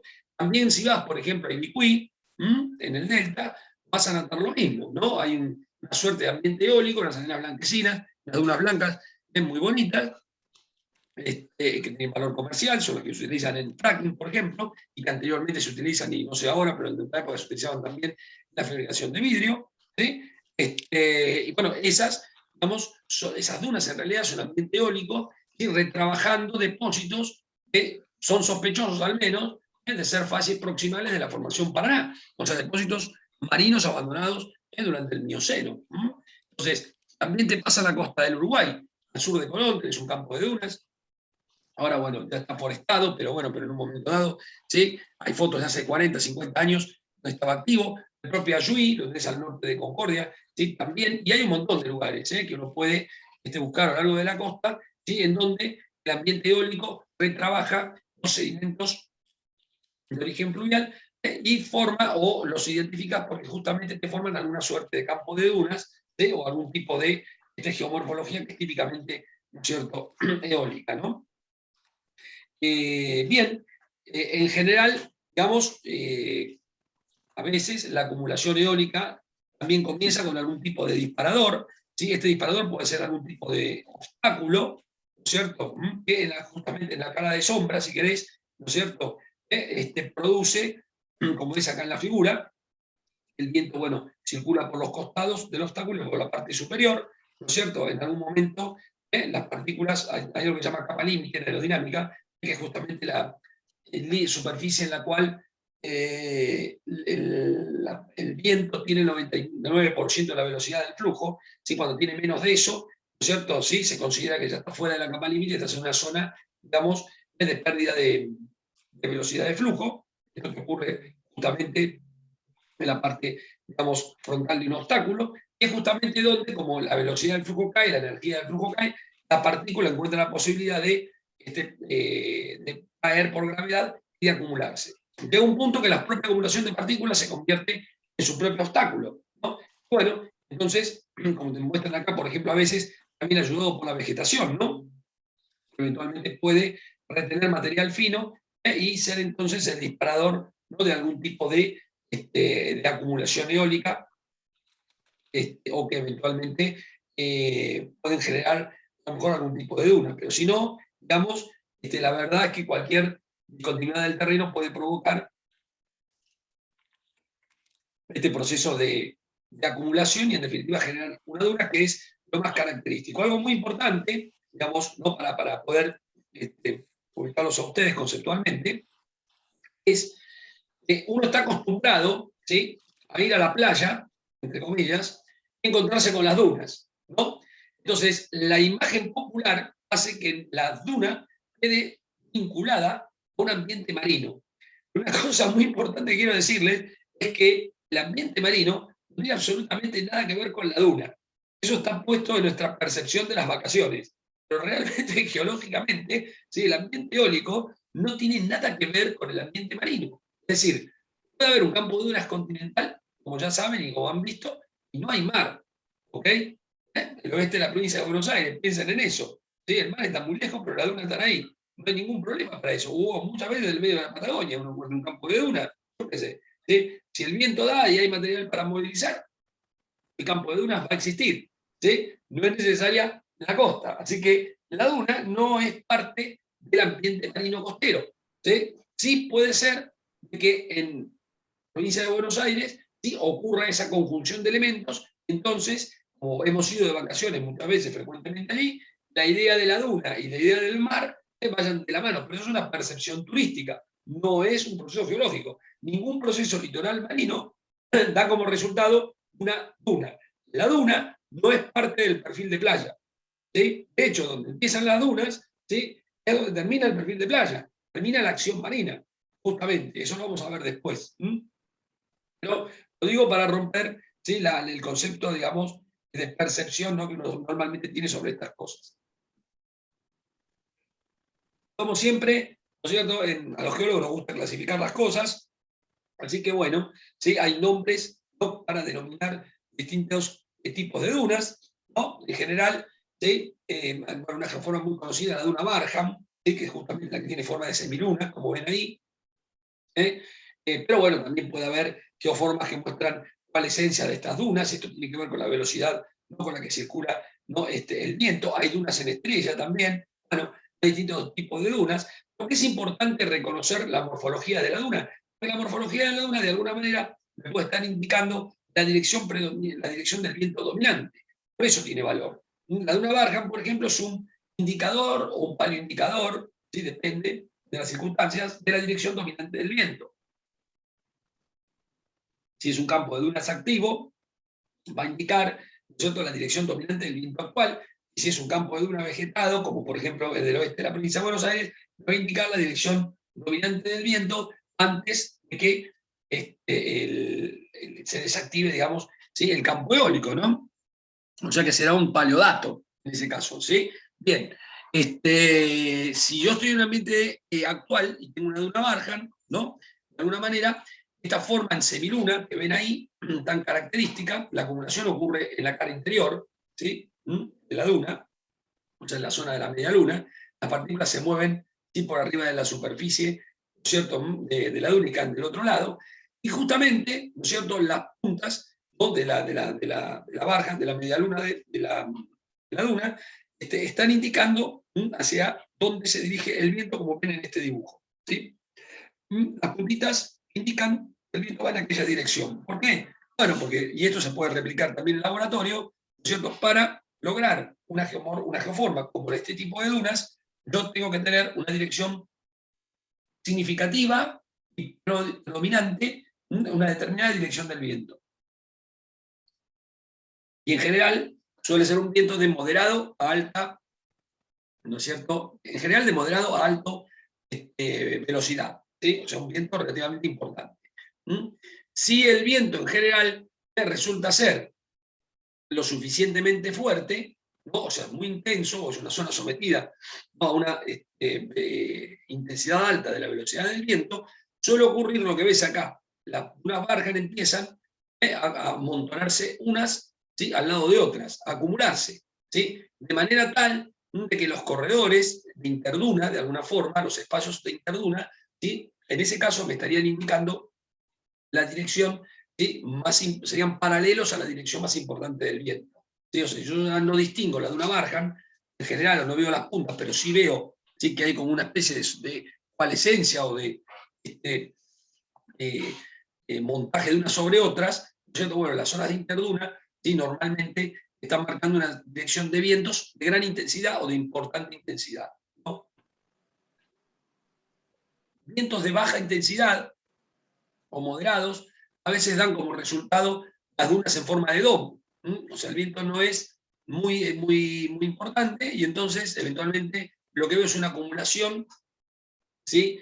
A diferencia del Barham, no me indica una dirección predominante del viento, ¿no? Eso normalmente ocurre con vientos de baja intensidad. También, digamos, los cordones o las ondículas, o los cordones, si quieren, ¿sí?, melanosos continuos, cuando son longitudinales, uno no los ve relativamente más parecido a un cordón, no a espacios de interduna por montaje de las Barham, que uno distingue las formas Barham, digamos, en alguna manera, sino que ves cordones longitudinales. En ese caso también pueden ser producto de intensidades de poca expresión topográfica, también suelen ser producto, digamos, baja intensidad del viento. Les comento que lo más típico de encontrar en Entre Ríos, ¿sí?, en estos campos de acumulación, son dunas de tipo domo y dunas longitudinales.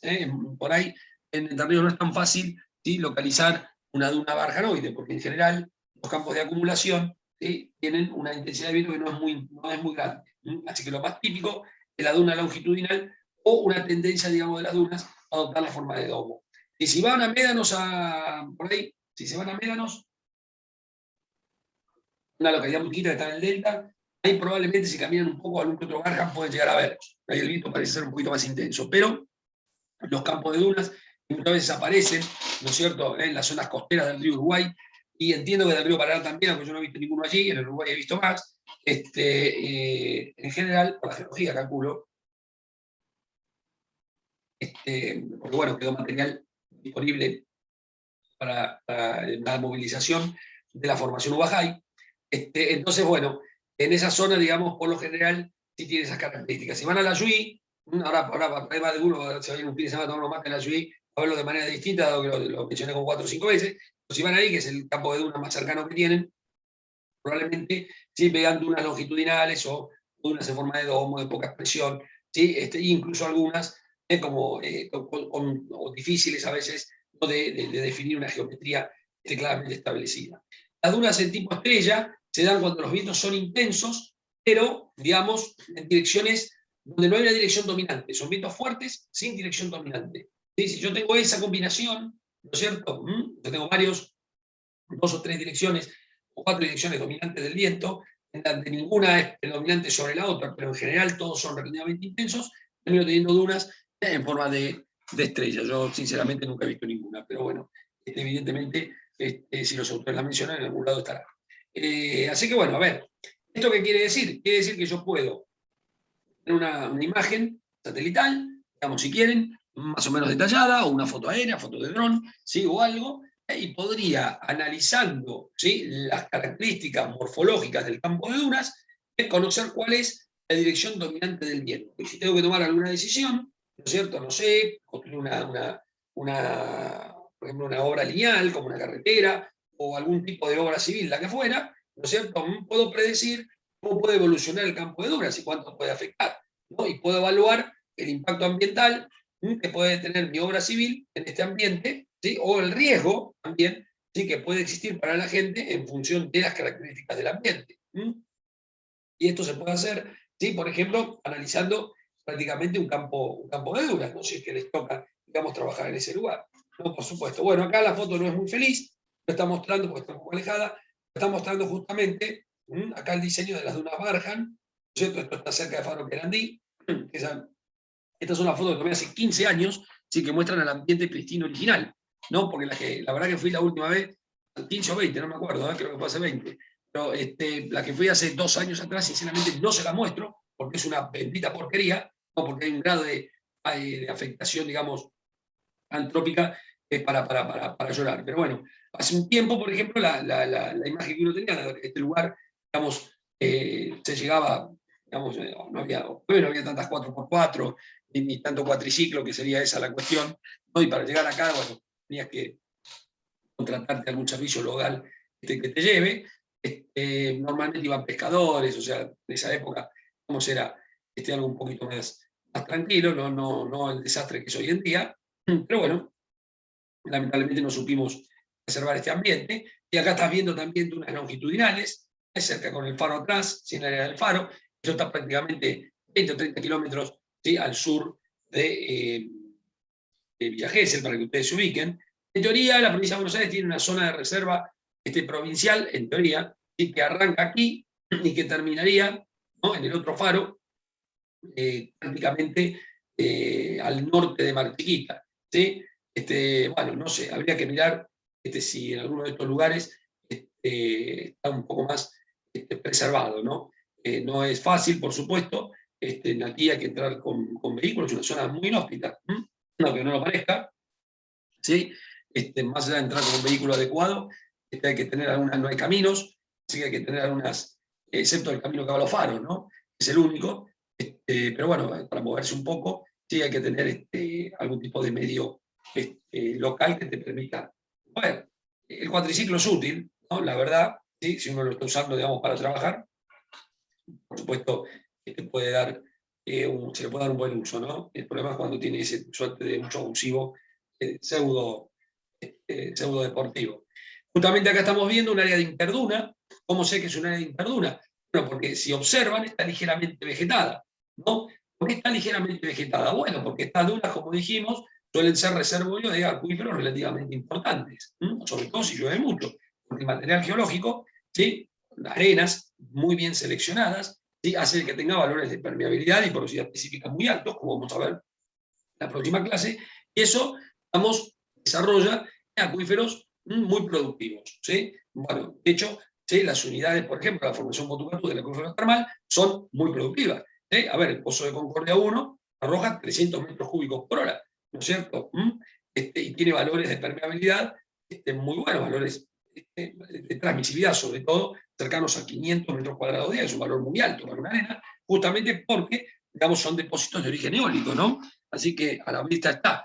Lo mismo que vos ves a 1000 metros de profundidad, como comportamiento, digamos, hidrogeológico, lo podés tener también, sí, en estas dunas, porque digamos, el proceso de génesis es exactamente el mismo. Así que, justamente las dunas, ¿sí?, se movilizan, ¿no? Y una pregunta generalmente típica es, bueno, ¿hasta dónde se mueve el material particulado de la duna?